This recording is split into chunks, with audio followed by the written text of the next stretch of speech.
Summers are getting hotter. Winters are getting warmer. Weather events are more and more extreme. When it comes to climate change, is there any way we can turn things around? Hello, and welcome to The On-Ramp, an ongoing series that highlights thought leadership from Suffolk University in downtown Boston. My name is Francisca Beduya, and today I'll be speaking with Environmental Science Professor Hayley Schiebel.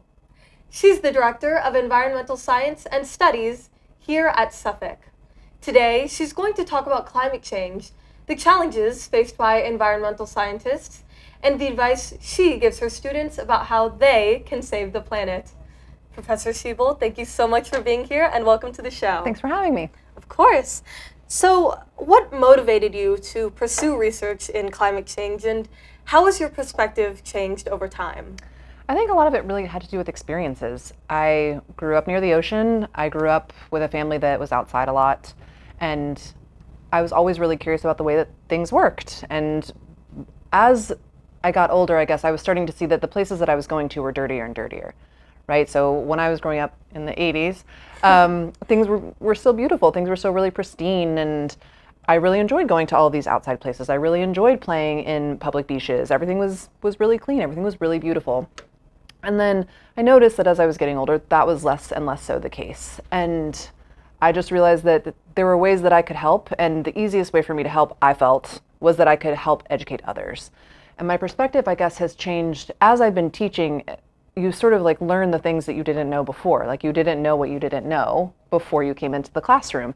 And so a lot of perspective change has more just been learning new things about not only like how bad it is, because it's in some places it's not as bad as we thought, but I think more my perspective has changed in that I used to just feel really overwhelmed and kind of bewildered about the things we couldn't do.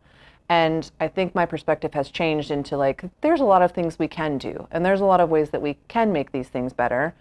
And there's a lot of solutions that are really amazing and are already on their way to solving some of these problems that just feel super overwhelming.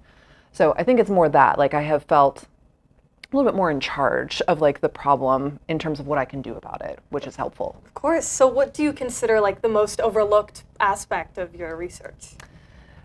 I think that the problem with climate change research, not the problem, but I think the difficulty with climate change research, particularly if you study some of the things that I study, you can't see.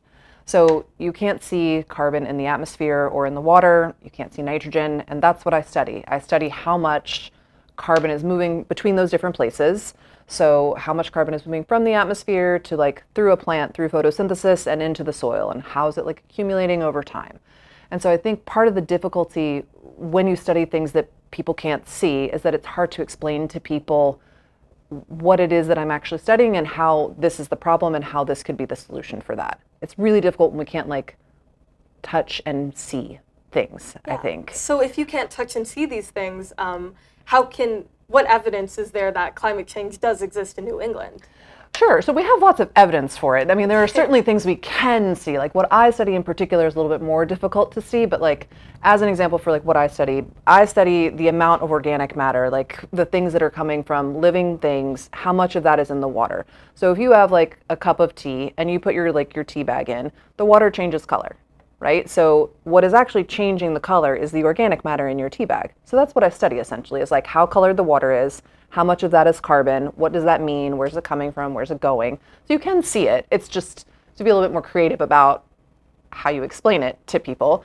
But in terms of the evidence that we have, there's lots of things we can see, right? Like we can see the temperature and how it's changing. We can measure the concentrations of carbon, and we can show that in a graph as to like how it's changing over time. Even if you can't see the CO2 outside, you can see from this graph that it's increasing over time. So we have lots of data points, even though you can't maybe see the sample, you can see the sort of like the trends, which is what we have the evidence for. Yeah, and is it getting much worse? Unfortunately, it is. So we have increased temperature is probably the biggest thing, and that increased temperature really comes from all of the greenhouse gases that we're putting into the atmosphere. So carbon dioxide is the biggest one, right? Like that's the one that most of us are aware of, and we know that it's coming from fossil fuels for the most part. But there's a lot of other greenhouse gases, and this is a group of gases that cumulatively what they do is they trap heat that's naturally trying to escape our atmosphere, and they trap it here, and they sort of like insulate us, kind of like a blanket. They're insulating our planet from the outside in. Now, greenhouse gases are important. We need them in certain concentrations, but the problem is that we're emitting so much of them that we're kind of just like making it hotter and hotter from like our surface out. And so when we think about how it's getting worse, it's mostly the emission of those gases. And the way that we're emitting them is transportation is probably the biggest sector, but just fossil fuel industry in general.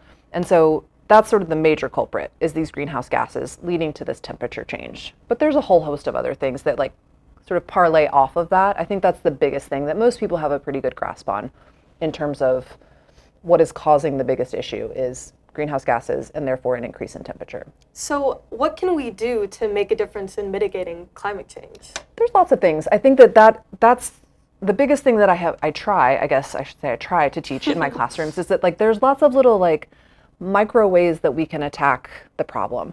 So for example, a lot of things, and this is great for college students to do, is researching where your products and where your food comes from, right? You're trying to minimize your footprint on the planet. You're trying to minimize your resource use. You're trying to minimize the different things that you are using that emit some of these gases into the atmosphere.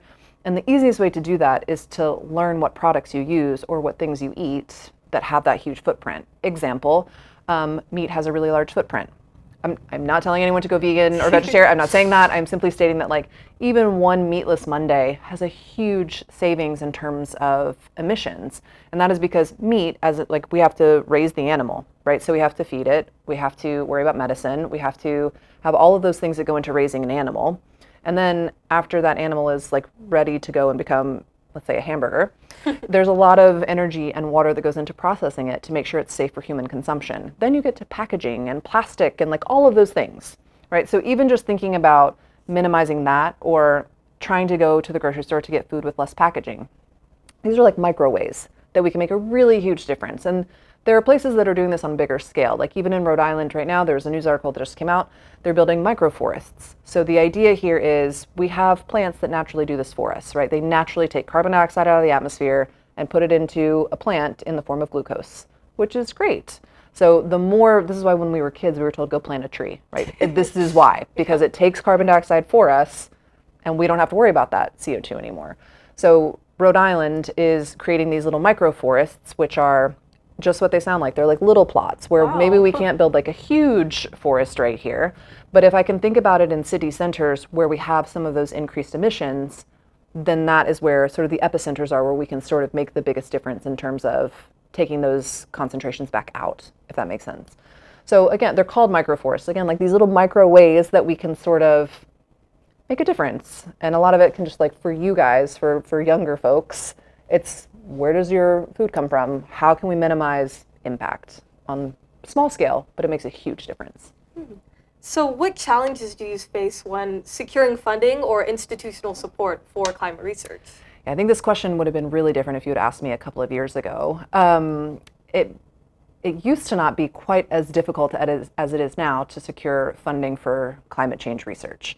It has become very different now under our current administration, right? So I had a grant that I had submitted, a grant proposal I had submitted pretty long time ago, maybe like March. And usually it's a fairly quick turnaround for some of those things. And it was sitting there for like 6 months. And every time I was talking to the program director at the National Science Foundation, she was like, it's frozen. Like I'm not able to see the screen. Like we're not able to log in and actually process the grant. It's not even about like reading the grant. We actually can't see your proposal right now. So I think that it's become much more difficult to get climate change research funded, but whenever we are meeting, like as a group, when scientists are meeting or when we're meeting with program directors at some of these agencies, the sort of nice thing is that all of us are still really interested in the research and the solutions that come out of the research. So it's more just been figuring out different ways to say the same thing in the proposal, right? So instead of saying that I'm studying climate change, maybe I'm studying like carbon-based emissions for, I don't know, like longevity in agriculture, right? So it's just thinking about the buzzwords in a different way, but still doing the same research. And eventually that's how this most recent proposal did get funded, which is great. So I think it's just being a little bit more creative, but it's definitely more difficult to get federal money for our research, for sure. Of course. So how do you see artificial intelligence or big data or emerging technologies advancing climate science? This is like a slippery slope, I think. Like AI, I find really terrifying, mostly because I don't know a lot about it. I mean, I've been learning, I would say over the last 6 months, I've become much more invested in it because it's not going anywhere, obviously. All of these things have kind of a couple of things that are the same problem in terms of like big data, AI, all of those things.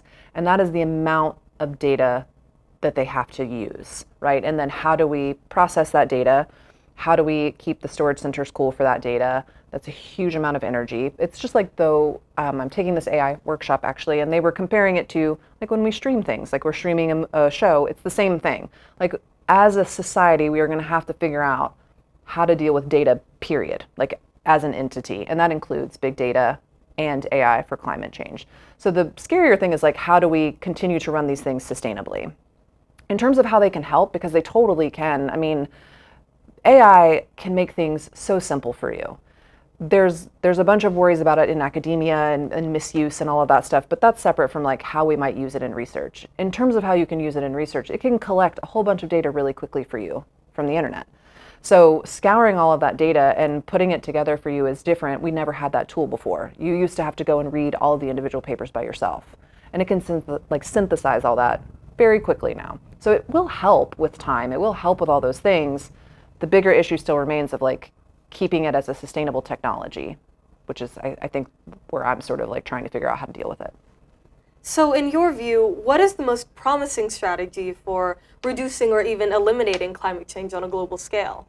I think the thing that anyone can do is to be educated on the topic, right? That is something that it doesn't matter your level of education, it doesn't matter your political views. You are able to go, and especially now that we have AI, you are able to go and get information about what this topic is, what the problem is, and what like solutions for you might be. AI can totally tailor to you exactly how you could be part of the solution, right? In a way that we didn't have before. We would just give like broad strokes, ways that everyone could do better. And now AI can tailor that to exactly your student and your predicament. How might you make a big difference? Maybe you're a huge vegetarian and here's some really fun vegetarian meals for 1 week to try. But everyone can be educated. And then I think the second piece of that, after we have sort of that education, is that everyone should be able to engage in respectful dialogue about it. Again, regardless of political affiliation and education level, we should be able to sort of, the issue has become so politicized. And I think that is why we've had such a stall in the solutions, is because it has become such a political issue instead of a scientific issue, right? Even science has become a political issue now, unfortunately.